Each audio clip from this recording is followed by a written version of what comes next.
Well, after a postponed game on Wednesday, an off day yesterday, we are back with some more Cape League baseball. Welcome into Pregame Tomahawk Talk. I'm Ariel Pinski, joined by Lyle Allenstein. The Braves will take on the Wareham Gatemen tonight. Last time we played them, Lyle, it was kind of an untraditional experience. Yeah, quite the two-game series, the day before the 4th of July and the day of the 4th of July. The first game, Braves ended up taking a 4-3 lead despite trailing 5-4. They didn't get another opportunity to hit. Torrential thunderstorms, some lightning. Game got canceled. Braves ended up taking that one just like that. And then the next day, Wareham didn't have any power. Wasn't sure if this game was going to happen. Got pushed from 6 to 7. Originally, they were just going to play till darkness. But, third inning, I believe it was, the lights came back on here at Spillane Field. Braves ended up taking a 5-2 lead.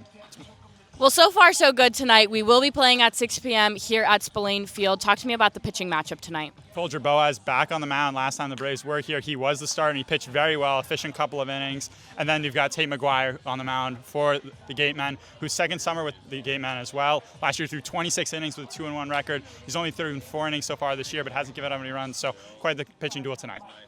Well, more pregame coverage will be coming up next, and first pitch will be here at 6 p.m. Ariel Pinski now joined by Adam Gawkin and Devin Jarvis. Adam, we're coming off an off day yesterday and an off day technically on Wednesday, but we had that 12-6 win over Hyannis where we scored a lot of runs. Yeah, it was definitely the best offensive performance of the season by the Bourne Braves thus far. Runs in 7 out of 9 innings, multiple crooked numbers. They just did everything right on offense. They hit for contact. They were patient at the plate. Really all that you could ask for. Just a culmination of all the improvements that we saw over the last couple weeks. It all came together the first time that they played at McKeon Park. Well, we're in that point in the season where it's important to keep getting the wins, to keep the morale up going into the playoff hunt. Yeah, games 20 through 30 right now. Kind of looked at the dog days in the Cape season, but Bourne's been doing a really good job. They won 5 of their last 6. If they can keep this going, they keep morale high for the fans, for the players, in a really important spot because you set yourself up with wins now. If you can really eliminate the contention for playoffs, you go in those final 10. If you've been feeling good as a team, it makes the pressure a lot less, and it's important to get these wins, games 20 through 30. Well, we're coming off 2 off days, which is pretty unusual here in the Cape, so these players should be feeling refreshed, ready to go. Yeah, very unusual. More of, I would say, 1.5 because they were at the field. They had warmed up before the game ended up getting called on Wednesday because the field was unplayable. But yesterday, completely off, and so I think the big thing with that is you look at the pitching staff, and they are 100% rest.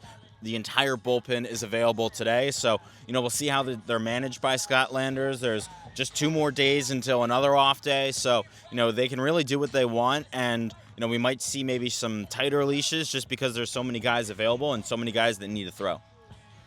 Well, more pregame coverage will be coming up next, and first pitch at 6 p.m. Ariel Pinski now joined by hitting coach Jeff Limoncelli. Coach, it's league with wooden bats. When new players are coming in constantly, how do you get them to adjust to the new bats a little bit quicker?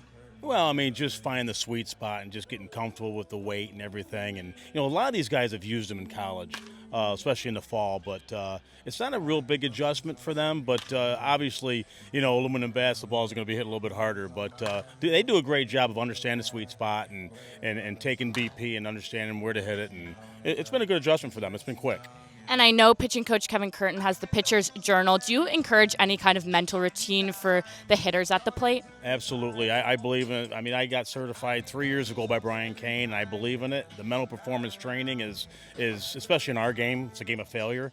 But they need that as far as visualization and mental imagery and self-talk and just to relax them and slow the game down. It's very important. Yeah, what's something specific to this team that you've seen key to the team getting wins?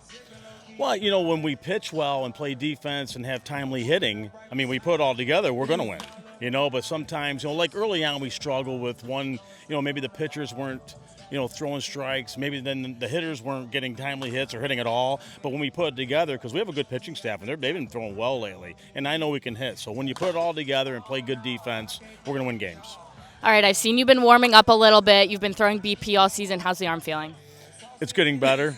The back hurts, but the arm it's getting better. Thanks for joining me. Good luck tonight. Thank you very much.